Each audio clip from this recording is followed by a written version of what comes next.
17 მაისს საქართველოში ოჯახის სიწმინდის დღე აღინიშნება.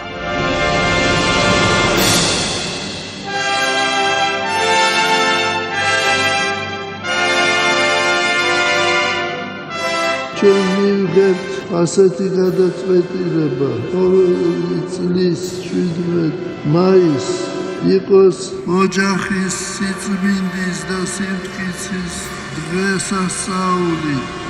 ამ დროს მთელი ერი უნდა გამთლიანდეს.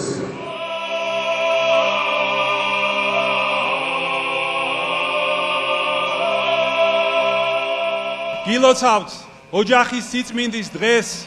ეს არის უდიდესი ფასეულობა და განძი, რომელიც ღმერთმა უბოძა კაცობრიობას. მას მცირე ეკლესიასაც უწოდებენ. ოჯახი უფალ იესო ქრისტესა და ეკლესიის კავშირის სახედ მოიაზრება.